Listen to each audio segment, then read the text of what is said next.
Olá, sejam todos bem-vindos ao nosso primeiro podcast sobre saúde feminina. Santa Joana, que há 75 anos, é especialista na saúde da mulher com profissionais experientes e autoridade em assuntos que só mulher entende. Em cada episódio, vamos trazer pautas que impactam o dia a dia de mulheres, dar dicas, conselhos sobre prevenção de doenças, gravidez, menopausa, endometriose, entre tantas outras coisas que passamos ao longo da vida. Eu sou a doutora Aline Marques e vou conversar com médicos e especialistas para tirar todas as dúvidas de vocês.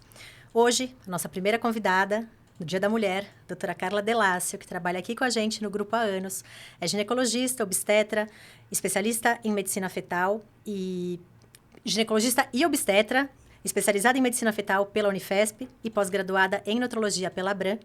E está aqui com a gente hoje. Seja bem-vinda, doutora Carla, tudo bem? Tudo bem, obrigada pelo convite. É uma Que honra bom. estar aqui com vocês. Muito bem. Hoje, como toda boa mulher, a gente está aqui, correu, fez de um tudo, mas a gente vai tentar trazer um pouquinho de conhecimento para quem parou 5 minutos, está correndo, ou parou para ver esse podcast, ou está no trânsito e está tentando engravidar. Segue o nosso grupo, trabalha com o hospital, mas está com uma dificuldade, né? Já está tentando mudar algumas coisas, mas a gente quer alguma dica. Vamos pensar em alimentação. Existe alguma coisa que ela pode fazer especificamente pensando em engravidar, sem falar em fertilidade? Ela está tentando engravidar, ela está querendo se preparar. O que ela pode fazer hoje? Então, na verdade, a alimentação, ela é um dos pilares mais importantes do seu estilo de vida. Então, quando um casal pretende engravidar, nós recomendamos que eles comecem um preparo de um ajuste alimentar individualizado pelo menos uns 6 meses antes. Por quê? Existe muito mito hoje em torno da alimentação. Que tipo seguir? É a dieta da proteína, é a dieta low carb, é a dieta cetogênica, é jejum intermitente. Então, antes de engravidar, o que acontece? Esse excesso de informação acaba deixando tudo muito confuso. Então, na prática, nós pegamos muito isso. São casais que estão, assim, perdidos. Em relação à alimentação, é aquilo que eu falo. O simples sempre ganha. Então, quando nós tivermos que escolher algum tipo de alimento, é aquele alimento que seja da estação, que seja in natura, que seja feito em casa, onde você sabe, desde a panela que foi utilizada até o óleo que usa, né? Se é um azeite, se é um óleo refinado. Então, assim, o cuidado com a alimentação, ele não é só, é carboidrato, é proteína, é gordura. Isso são os macronutrientes. A gente tem que focar no preparo, no tipo de cozimento. Até isso influencia. Então, a dica em relação à alimentação é que o casal procure uma orientação individualizada. Porque hoje nós trabalhamos com uma medicina individualizada. O que serve para um pode não servir para o outro. Nossa, eu gostei muito que você falou do casal, porque às vezes tem gente querendo engravidar e coloca todo esse peso em cima da mulher. Mas às vezes o parceiro ou a parceira dela tem que entrar na jogada junto, né? Sim, e isso na prática é muito evidente. Então, quando um casal nos procura para engravidar e a gente tem chance de agir nesse período pré-concepção, que é o momento mais oportuno que temos para modular a expressão dos genes, né? Hoje a gente fala sobre epigenética. Não tem como falar sobre alimentação e não pensar em epigenética. Então explica um pouquinho mais pra gente o que é isso, Carla. Pensando em epigenética, o que isso vai trazer para um bebê? O que mudar o estilo de vida antes de engravidar vai impactar nessa gestação? Sim, o estilo de vida dos pais pode influenciar a expressão gênica dos seus filhos. Então, assim, o que acontece? É a famosa brincadeira da chavinha. Você pode ter um gene de uma doença e morrer com esse gene desligado. Ou você pode ligar esse gene a qualquer momento. Ou seja, você pode expressar esse gene ou silenciar esse gene. Então, o momento do casal engravidar é um momento oportuno para tentar silenciar o máximo que puder, né? Ajustar o estilo de vida. E a alimentação é apenas um dos pilares. Então, a gente tem que avaliar se esse casal não está com alguma deficiência nutricional. A gente tem que avaliar se eles não são sedentários, estão com muito estresse oxidativo, se não estão sobrepeso, se não tem muita coisa para ser. O nível de estresse, que tipo de atividade física faz. Hoje, uma coisa que impacta muito é o tipo de atividade física exaustiva. Então, nós estamos pegando os extremos. Ou é sedentário. Extremamente sedentário ou é overtraining. Entendi. Que fazem aquelas pedaladas de 600 quilômetros. E isso mexe na espermatogênese, né? Porque dependendo do impacto da atividade física do homem, também mexe, né? Aquecimento da região pélvica do homem, mexe na espermatogênese. Às vezes ele acha que ele é um super atleta, mas no fundo ele está trazendo, nesse momento, prejuízo nessa situação. Exato. Então, assim, o equilíbrio, né? A falta dos extremos é muito importante nesse período pré-concepção. E dá tempo, mais ou menos, você recomenda 6 meses, então, para eles se planejarem. Se antes, melhor, né? Se antes, melhor. Mas, assim, é aquela coisa, diminuir a bebida alcoólica, a mulher já começar a ter uma diminuição da cafeína, né, de alimentos in natura, de ter o hábito de levar o seu alimento para o seu trabalho e não comer em qualquer lugar. Isso são dicas que valem para todos, principalmente para quem está tentando engravidar. Pensando em alguma dica mais direta, tem alguma coisa que é proibido? O cigarro a gente não precisa nem falar, né? Uhum. Mas café, entre outras coisas, o que você pediria especificamente para a mulher que está tentando engravidar hoje evitar? Olha, eu acho que é o álcool. O álcool, ele causa muita alteração, tanto no homem quanto na mulher, na parte de metilação de DNA. Então, assim, eu acho que o álcool é o maior disruptor desse ecossistema que a gente quer o equilíbrio. E aí, o resto é usar com ponderação, né? Então, assim, não acredito que uma dose de café ao dia, no período pré-concepção, vai afetar. O que eu falo é que na gestação, hoje, os estudos já mostram que não existe um limite de tolerância para metabolização fetal. O feto não produz uma enzima que metaboliza cafeína. Exato. Antigamente, a gente liberava mais. Hoje, os estudos já avançaram. Então, eu acho que é muito difícil a mulher parar do nada o café. Então, eu já falo para ela começar a diminuir, entendeu? Eu ia falar isso, porque tem muita gente que fala, mas eu fiquei grávida alguns anos atrás, eu podia tomar café, agora eu não posso mais, assim, mudou tudo, o que aconteceu? Exato. Meu filho tomou café? Tomou um pouquinho.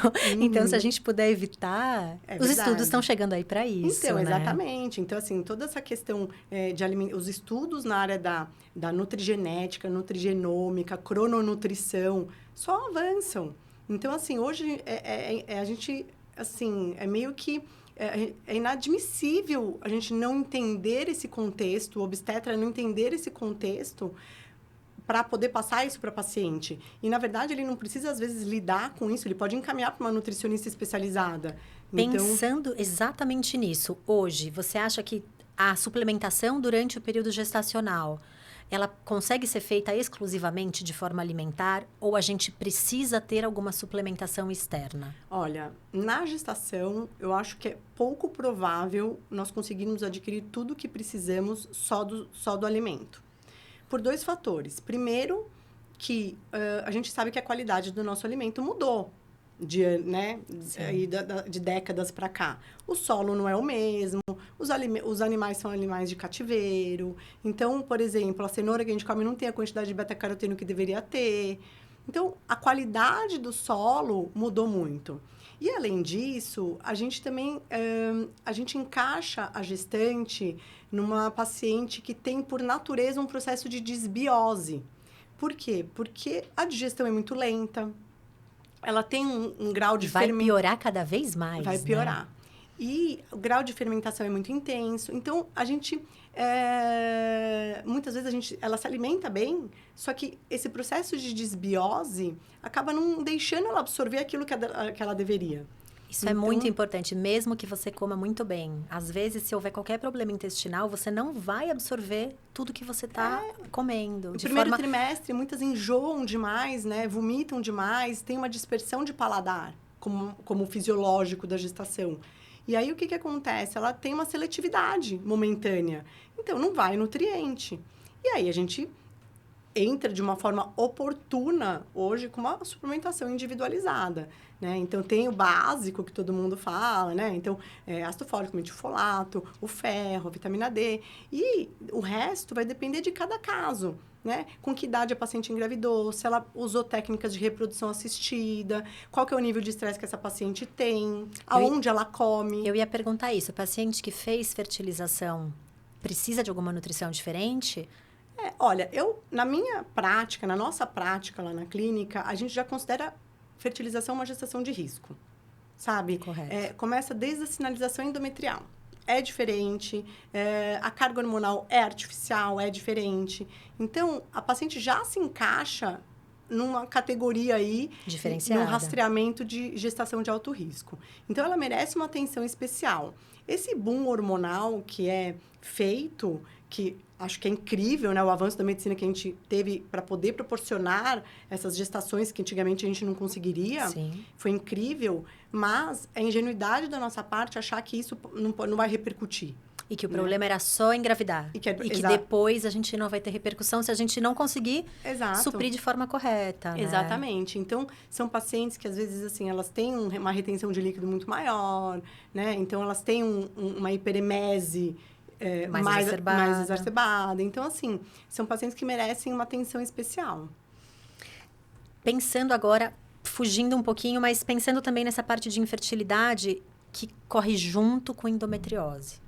A gente tem muita paciente que, tentando engravidar, acaba descobrindo que tem endometriose, ou por já sabe que pode ter uma dificuldade lá para frente. Essas pacientes têm alguma necessidade alimentar diferente? Ou elas podem se beneficiar de algum grupo alimentar mais específico? Então, a endometriose aí é um capítulo, né, da nossa prática. Então, assim, o que a gente acaba percebendo? Que as nossas pacientes com endometriose, elas têm uma abordagem integrada, multidisciplinar. E isso mudou muito o desfecho da doença. Então, nós abordamos desde o tratamento cirúrgico, que, na maioria das vezes, a videolaparoscopia é o padrão ouro ainda para diagnóstico, né, e possível tratamento. Só que se essa paciente não mantiver outros cuidados, a endometriose vai voltar. Então, eu brinco que a endometriose é uma doença benigna com um comportamento totalmente, assim, imprevisível, né? Sim. E a gente sabe que a alimentação, hoje, tem uma influência, porque ela é uma doença inflamatória. Ela não é uma doença infecciosa, ela é inflamatória. Então, se é uma paciente que já está com estresse oxidativo muito acentuado, porque está acima do peso, porque é muito estressada, porque está sedentária, porque está faltando nutriente. O que acontece? O que tem desbiose, né? Então, o que acontece? Ela já tem um aumento de permeabilidade intestinal.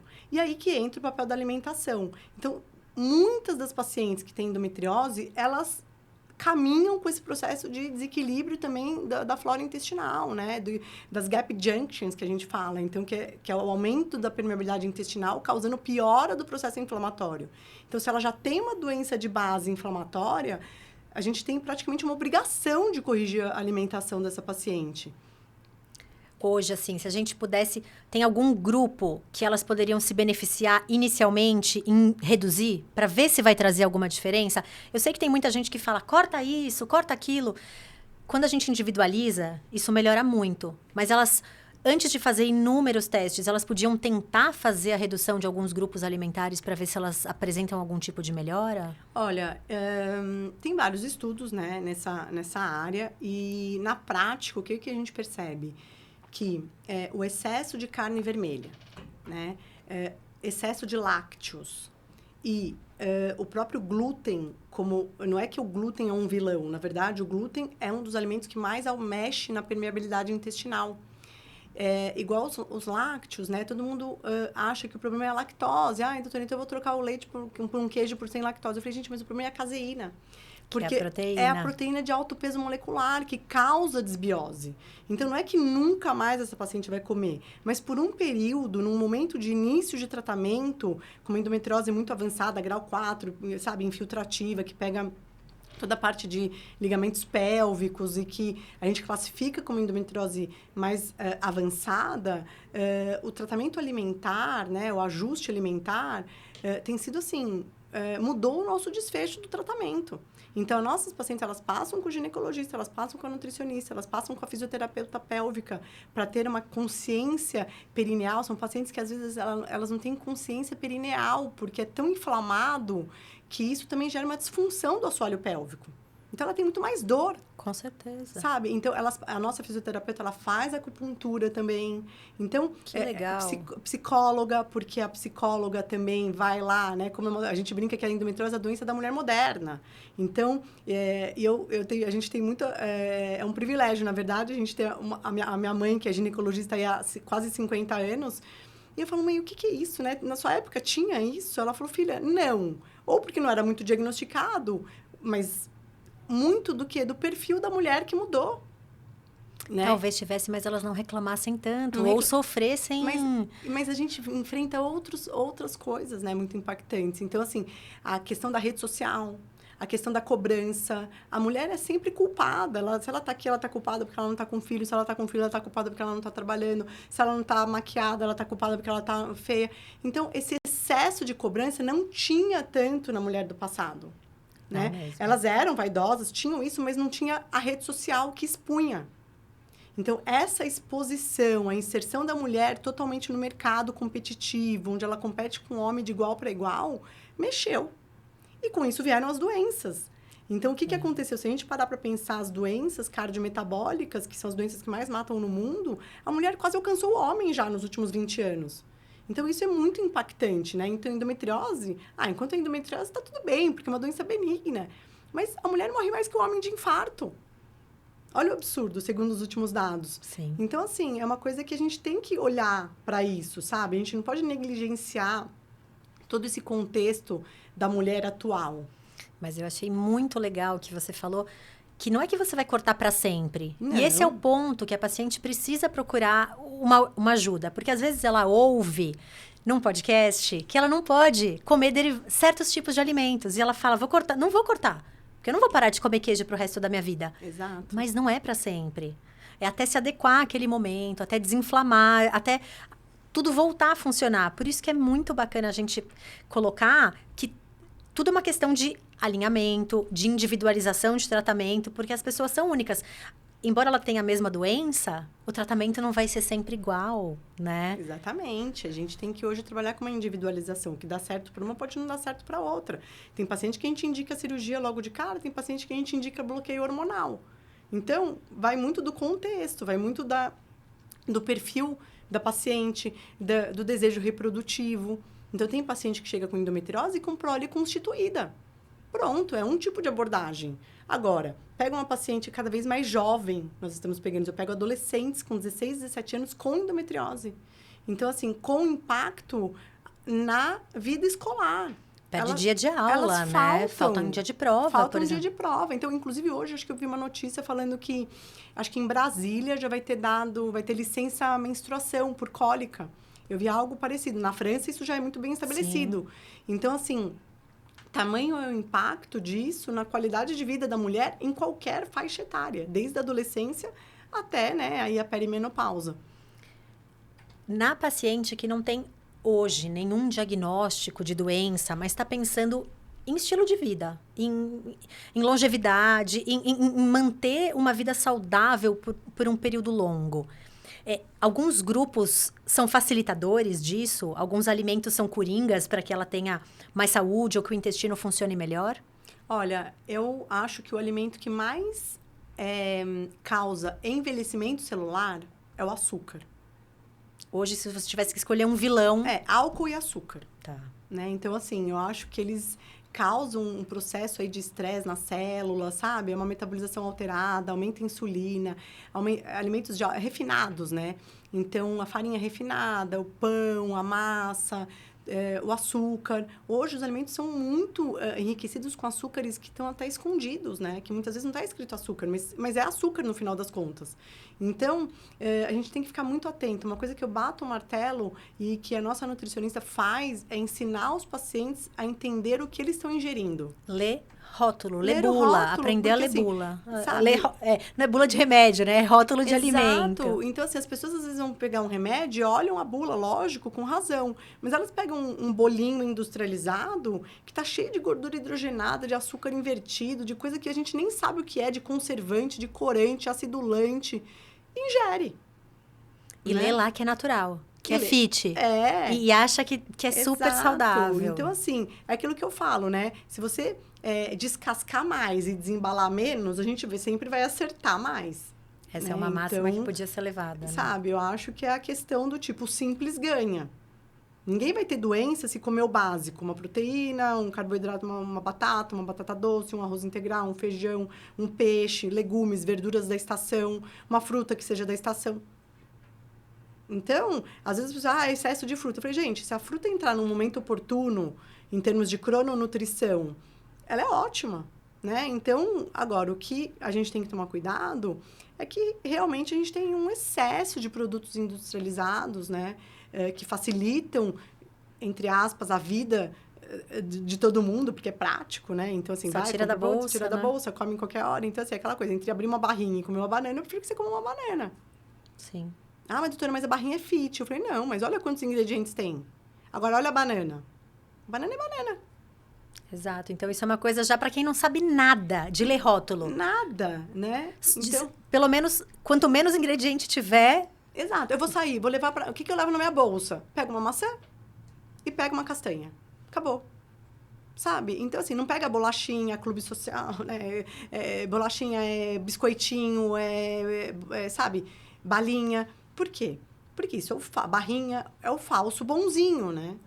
Então, sim, é aquela coisa. Posso escolher? Eu quero a fruta. Eu posso escolher? Eu quero comer o alimento, a batata doce, grelhada, gratinada, ao invés do macarrão. São escolhas. Sim. Né? Então, o simples sempre ganha. Nem sempre fáceis, mas a gente precisa se policiar para isso. Muito bem, vamos lá. A gente estava falando, a gente falou de comida. E agora os líquidos.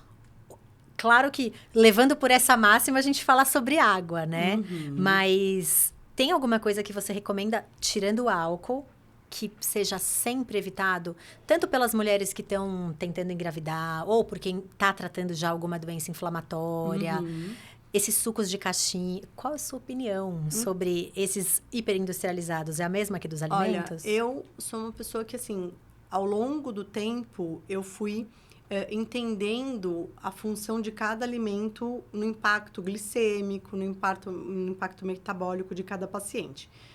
E é unânime de que, por exemplo, o suco, tanto o natural quanto o de caixinha, não são bons alimentos. Mesmo natural? Então, o natural, mas é natural de laranja orgânica. Concordo. Então, assim, é melhor, muito melhor do que o de caixinha. Porém, para que paciente? Em que hora ela vai tomar esse suco? É depois que ela fez uma atividade física? Não, é na hora que ela acorda, ela toma um copão de suco de laranja? Olha como isso importa, né? A Sociedade Brasileira de Pediatria, ela fez um chamado para diminuir o suco da alimentação infantil, por conta de obesidade infantil, porque é uma carga glicêmica muito alta. Sem a fibra, né? Sem a fibra. Então, a gente tem que tomar um pouco de cuidado, né? Os industrializados eu nem entro no mérito, né? Então, assim, tudo que vem em caixinha e que dura 6 meses numa prateleira, eu já falo para o paciente, olha, evita.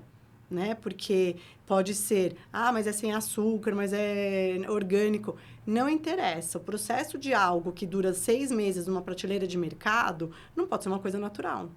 Porque se a gente fizer um suco, a gente sabe que 2 dias depois ele azeda, ele fica mais concentrado, perde as propriedades. Total. Então, em relação ao líquido, o suco é uma coisa que me preocupa. Né? E outra coisa, as pessoas bebem, às vezes, 300 ml de um suco durante a refeição. Sim. Então, primeiro que o processo de alimentação, né, que é o foco muito da gente falar aqui, começa no processo de mastigação.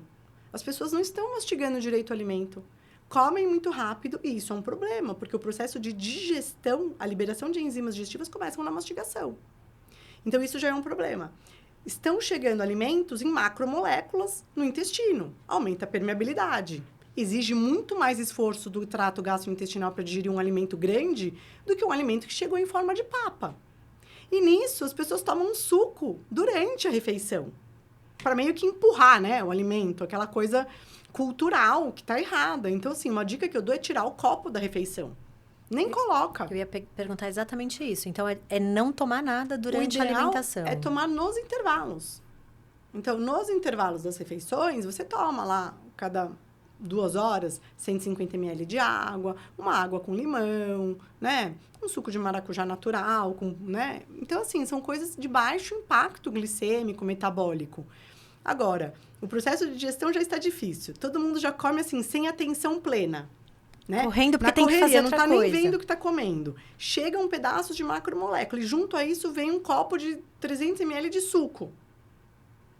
E aí a paciente começa a ter sintomas inespecíficos. Ah, mas foi um dia só. Ah, mas nossa, eu tô com empachamento, tô com muitos gases. A primeira coisa que eu falo, como que você mastiga? Aonde você come? O que você faz durante a refeição? Ninguém dá bola para isso. E depois de quanto tempo ela pode deitar para dormir hoje, jantando? Olha, o ideal é jantar cedo. Então, assim, até 7 horas da noite é conveniente já ter jantado. Por quê? Cada tipo de alimento tem um tempo de metabolização. Tem um tempo que o alimento fica dentro do estômago. Então, por exemplo, a gente sabe que proteína animal é o alimento que mais demora para digerir. Então, uma coisa que me assusta muito, as pessoas às vezes jantam 9h30 da noite, carne. Aí eu falo, olha, o seu sono está começando a ficar ruim, não reparador, porque você está com um hábito errado de alimentação. Começa a jantar mais cedo, passou das 7, tenta procurar, tenta não colocar muita proteína animal, coloca proteína vegetal, uma quinoa, um grão de bico, um ovo, que tem um tempo de digestibilidade um pouco mais rápido. Então, assim, quando a gente pensa numa queixa de um paciente, isso é a ponta do iceberg. Sim. A gente tem que pensar a base do problema. Então, assim, que horas está jantando? O que faz durante o jantar? Qual que é o nível de estresse que teve ao longo do dia? Porque isso interfere na digestão. Tem gente que janta com tela. Com tela, as crianças, né? Então, sabe assim, nem o que está jantando, né? não sabe nem o que... tem paciente que fala assim, doutora, meu filho não come nada, mas se eu colocar a tela, ele come tudo. Então, eu ponho a tela para ele comer tudo. Eu falei, tá errado. Tá errado. Primeiro que você tá estimulando ele a comer sem atenção plena. Só que mãe gosta do quê? De prato vazio. Dá aquela sensação, nossa, ufa, ele comeu. Foi tudo. Foi o quiabo, foi a batata, foi o franguinho, foi o feijão. Só que de que forma? Valeu a pena? Você acha que isso vai estimular totalmente, assim, conjecturas agora? Porque é uma coisa que a gente não consegue... Não é palpável, mas essa geração, você acha que tem um maior risco mais para frente de ter uma alimentação muito errada? Porque sim. tá aprendendo a comer sem atenção, achando que o ideal é sempre acabar com o prato, mesmo sem fome? Sim, com certeza. A gente vai pagar um preço disso, né? A sociedade vai pagar um preço. E a gente já sabe que a expectativa de vida, talvez, para essa nova geração aí, abaixo dos 20 anos, é uma expectativa de vida que talvez abaixe, né? Por quê? É uma geração que foi introduzida para os produtos industrializados, para as mães que trabalham full-time e querem praticidade na vida, então que elas não cozinham mais. Então, um dos incentivos que eu faço na minha consulta é agregar a família no manejo do alimento. Isso é maravilhoso. Faz um cookie, faz um bolinho, entendeu? Porque aí você escolhe os seus ingredientes. Você estimula a criança a ver o que ela está comendo, a entender. Agora, não tem mais isso, né? A gente está no mundo do imediatismo, do tudo acelerado. Então, é ingenuidade da nossa parte achar que a gente não vai pagar o preço disso. Com certeza. Muito bom, muito bom. Minha filha tem a PLV, né? Então. E eu voltei a cozinhar. Então, para dar os alimentos. Porque quando a gente saía, ela não tinha o que comer, né? Para quem não sabe, a PLV é uma alergia, ela tem alergia à proteína do leite de vaca. Tá super difícil de sensibilizar e eu já nem sei se eu quero. Então. Porque tá tão bom, porque todo mundo reaprendeu a comer em casa. Não tem mais industrializado, tem comida, né? Exato, mas isso é um investimento. Eu falo que todo mundo sai ganhando. Até a funcionária que ajuda, até as nossas ajudantes. Sim. Porque também a população menos favorecida, eles têm um hábito alimentar pior até. Porque eles comem um açúcar refinado naquela cesta básica. Vai quase 5 quilos de açúcar refinado. Entendeu? Então, assim, tem cesta básica que você fica assustado. E eles usam.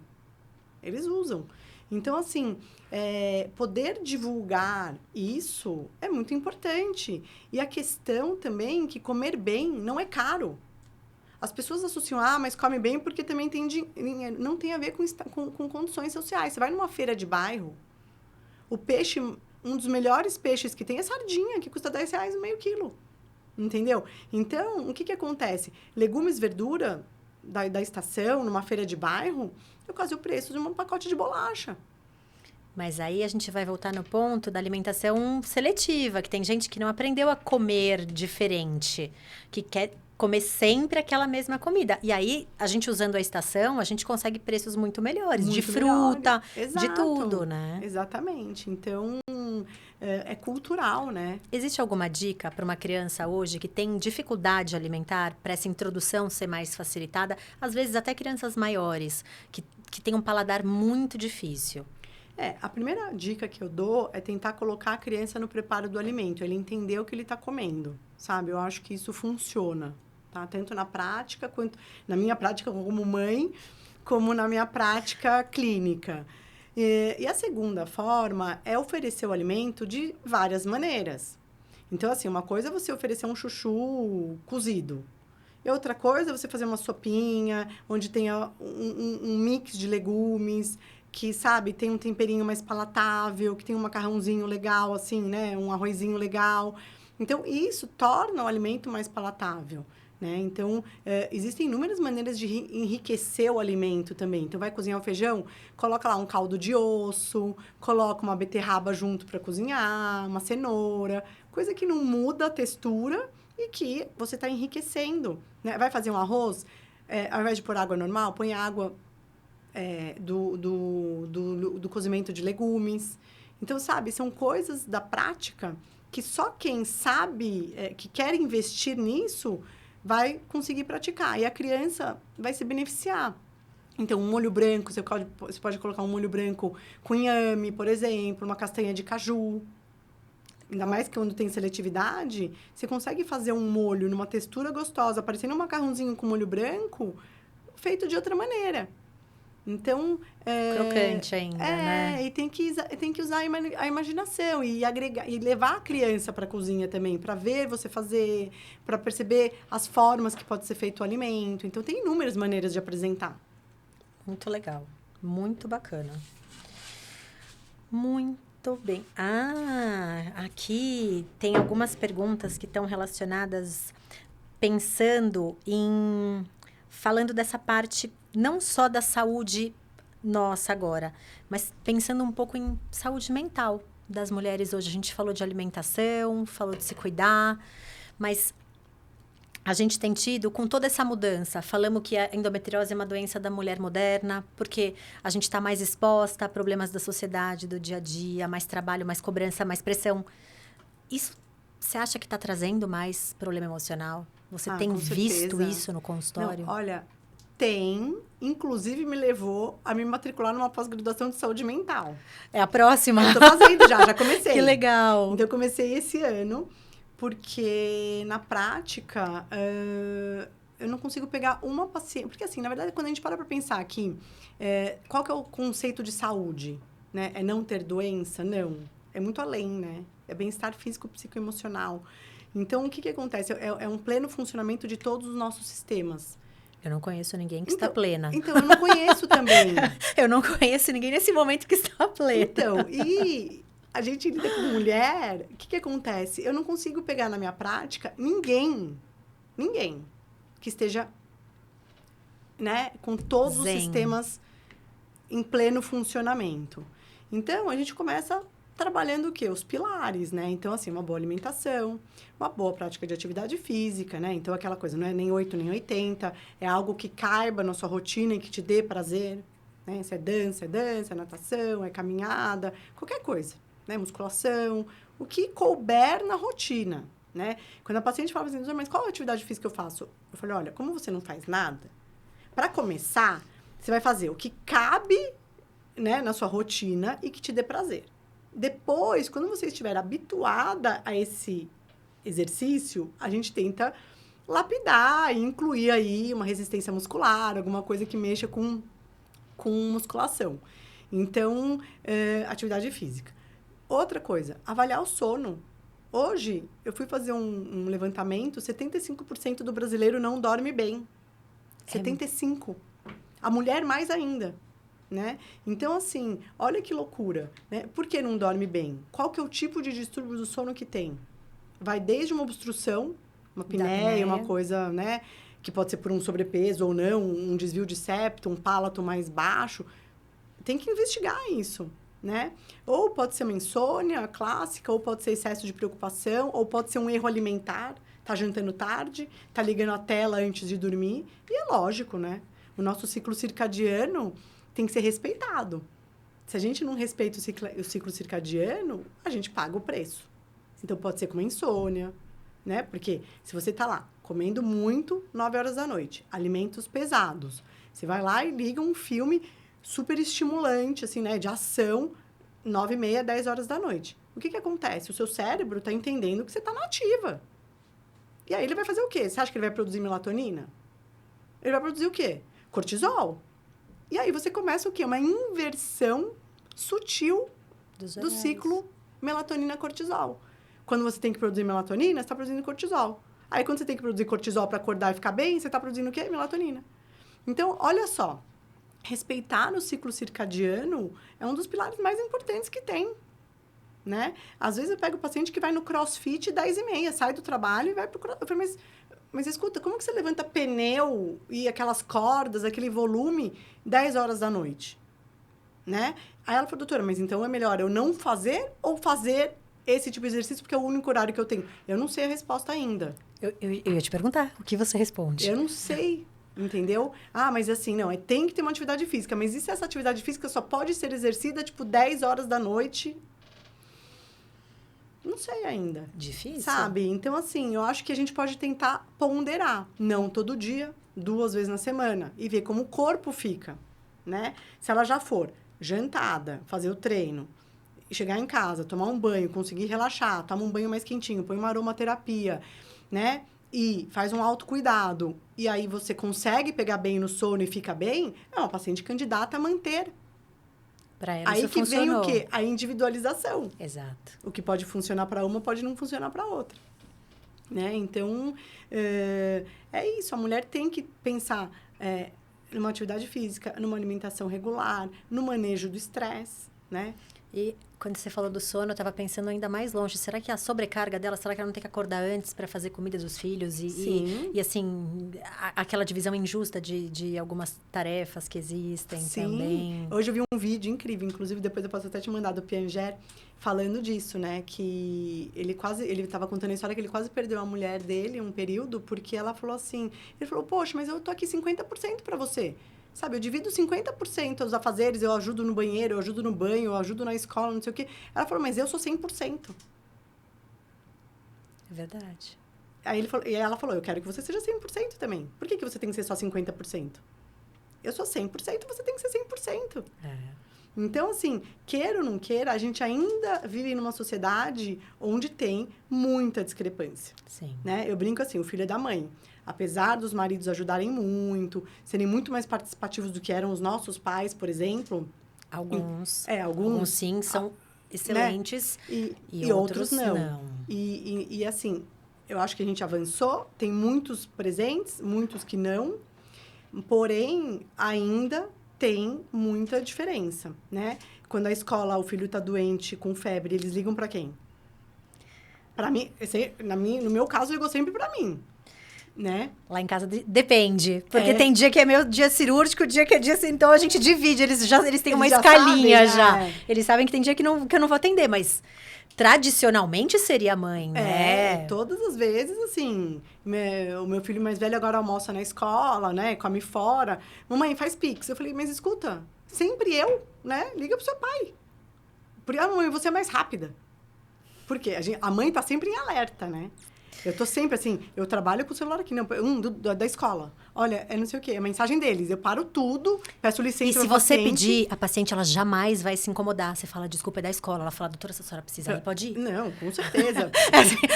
É uma coisa que é unânime. Aquele momento que tudo para. Não. Se ligou da escola, a senhora pode ir? Exatamente. Não, no começo do ano, eu tive uma paciente, eu estava no meio de uma consulta, e na escola dos meus filhos ia ter a seleção do armário do começo do ano. Uma guerra para pegar o melhor armário, onde era. E assim, as mães ficam, tipo, show, na véspera de um show, assim, muito requisitado. Eu ainda não cheguei nesse ponto, eu tô um pouco preocupada. Aí, eu ficava assim, meu Deus. Eu não passei essa fase Eu falava assim pra secretária, vai dar 10h05. Eu preciso entrar pra... Aí eu tava no meio da consulta, eu falei pra paciente, Vicky, ela é uma graça, uma psicóloga super renomada. espera 5 minutos que eu preciso fazer a inscrição do Bruninho aqui no armário. Ela, do quê? Eu falei, do armário. Porque senão, se eu não pegar o armário que ele quer, as mães parecem leoas, assim, sabe? Aí eu falei, não. Você acha que o pai ia fazer isso? Ele ia pegar qualquer armário e falar, tá aqui, é esse. Entendeu? Não, a mãe tem que pegar o melhor. Então, você para tudo que você tá fazendo pra poder ir fazer. Mas esse vídeo que você falou, esses dias a gente estava... diálogos entre mães e afins, e elas perguntaram assim, meu marido ajuda muito, o meu nem tanto. Eu falei assim, qual marido aqui sabe quando precisa voltar no dentista? Imagina. Quando foi a última vez que tomou vacina? Então, se a gente vai colocando pequenas atribuições, e aí essa carga... Mas, realmente, o filho é da mãe. O filho é da mãe. E não adianta, a casa da mulher. Eles participam, às vezes, se você mandar com uma lista, eles vão no mercado. Mas, assim, não é intuitivo, não é espontâneo. Nossa, hoje eu vou no mercado, porque eu sei que deve estar faltando isso. Não existe essa intuição deles, entendeu? Então, o que acontece? A gente fica sobrecarregada. Esse momento, eu vou fazer uma homenagem ao meu pai, que gosta de ir no mercado. Ele E é ele que vai no mercado. Então, eu cresci vendo, porque é o momento dele. Ele gosta, ele cozinha, então... eu tenho um irmão que gosta também, ele que vai. E aí eu falo, nossa, que privilégio da sua esposa, né? Porque é ele que vai. Mas, assim, é isso. A gente, né, na verdade, tem muito avanço, mudou muito o padrão, mas ainda tem muita discrepância, né? Sim. E é isso. Eu acho que tudo isso pode estar influenciando essa mudança de... novas doenças que têm aparecido, Sim. de problemas de saúde mental que elas têm tido. Sim, e os indicadores de saúde, né? Então, assim, em relação à saúde mental, se eu não me engano, o Brasil foi o segundo no mundo com venda de psicotrópicos.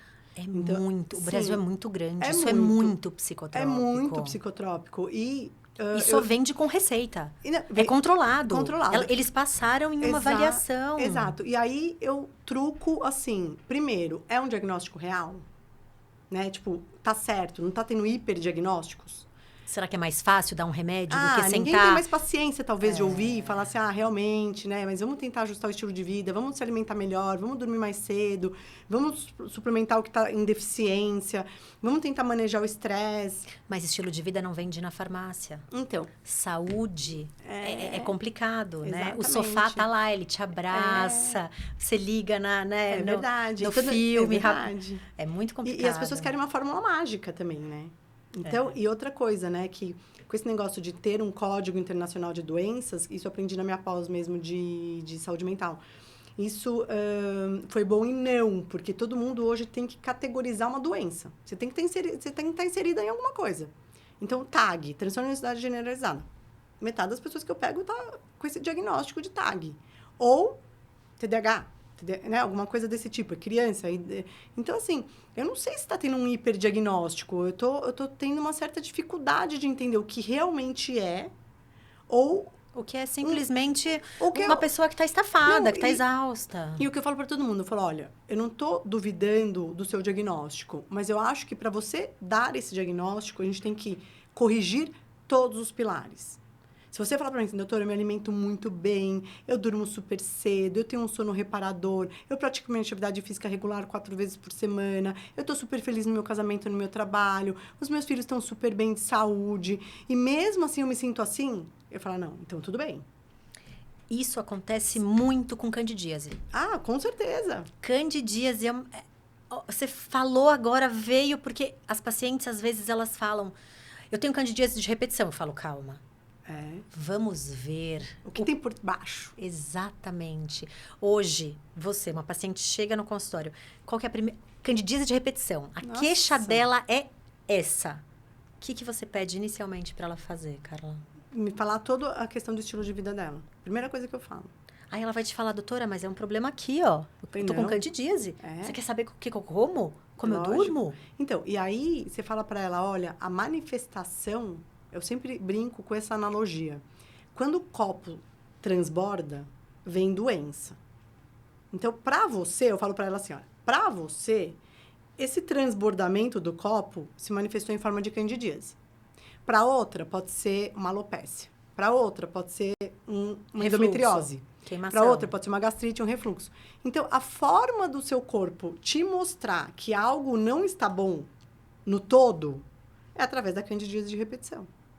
Então, assim, eu tenho um trabalho para mostrar para ela que a candidíase é a ponta do iceberg, né? E que, para ela parar de ter candidíase de repetição, ela vai ter que mudar muito o estilo de vida. Começando pela alimentação. Exato. Né? Então, assim, é muito difícil, né, a gente conseguir convencer as pessoas, porque eles querem o quê? Um remédio. Eu falei, olha, eu vou tratar, mas se você não corrigir isso, vai voltar. Eu já estou alertando que vai voltar. Então, a gente tem que, mais do que tratar, eu acho que a gente tem uma missão de conscientizar, né? Pacientes e alguns médicos, que é muito mais fácil passar a pomada. É lógico. Então, assim, o sistema, né, tá tudo tão acelerado que até o médico, né, coitado, sobrecarregado, muitos pacientes num curto intervalo de tempo, ele não tem como fazer uma história muito completa, né? A anamnese é muito rica. Se a gente for fazer uma anamnese completa, a gente sai aí com 70% dos diagnósticos que esse paciente tem. Então, é muito importante você fazer esse interrogatório, sabe? Perder tempo mesmo na alimentação. A paciente é feliz? Ninguém pergunta se a paciente está feliz. Ninguém pergunta, você está feliz? Ah, doutora, depende. Aonde? Eu falei, em tudo. No trabalho, não muito. Em casa, eu tô. Ou inverte. Não, o trabalho está ótimo. É aquilo que eu sempre sonhei. Ah, mas em casa está difícil, porque, sabe, não sei. Então... faz parte, né? Faz parte da abordagem da saúde mental. Porque se essa paciente está em conflito e não está feliz, começa por aí. Exato. Muito bacana. Mas você falou, pensei exatamente nisso. O problema é muito mais embaixo, né? Muito mais. Só que as anamneses são muito superficiais. É direcionada. Qual é a sua queixa? Coceira um dia. Vamos tratar. Então, tratou, foi embora. Ninguém está interessado em saber a causa por que está tendo candidíase. Fungo é oportunista. Só pega quem está vulnerável. Por quê? Ah, foi pós-praia, viagem, biquíni, molhada, não sei o quê.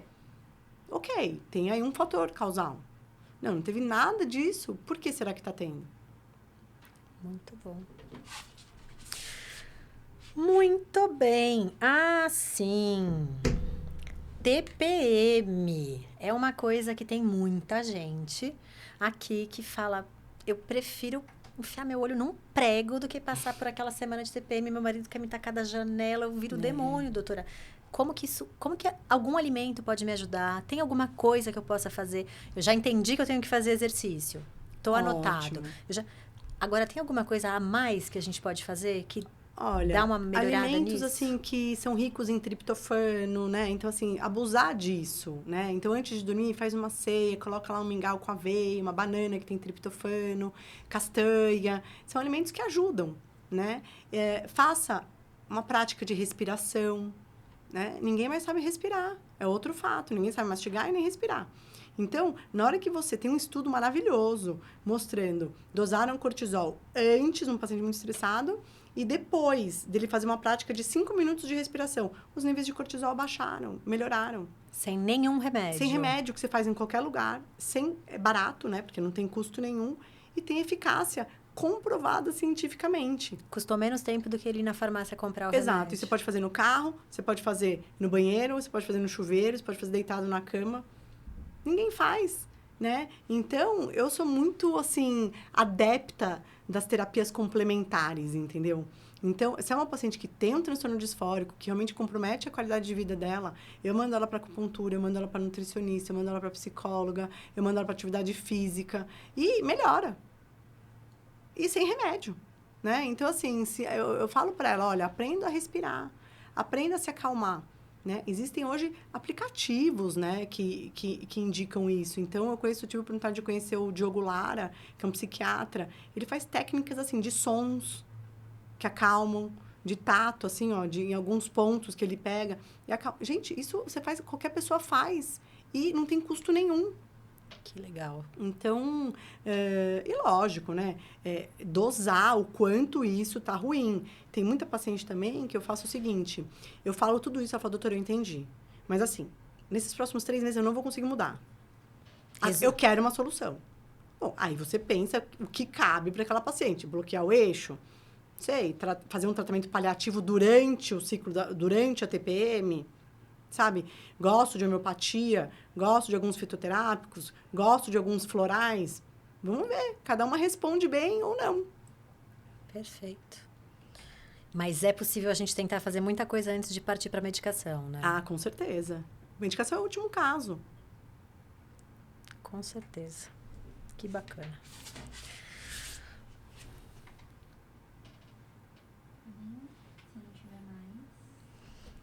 Hoje, então, eu conversei com a doutora Carla Delácio, foi um papo muito bacana. A gente abordou um monte de coisa, falamos de alimentação, de infertilidade, endometriose, melhora na gestação, sono, sobrecarga da mulher, de tudo. Aprendi muito, foi bem legal, Carlinha. Obrigada mesmo, agradeço pelo seu tempo e obrigada por estar aqui com a gente hoje. Imagina, eu que agradeço. É sempre um prazer estarmos juntos para melhorar a qualidade de vida de todas as mulheres. Com certeza. Obrigada, espero que vocês tenham gostado. Até o próximo.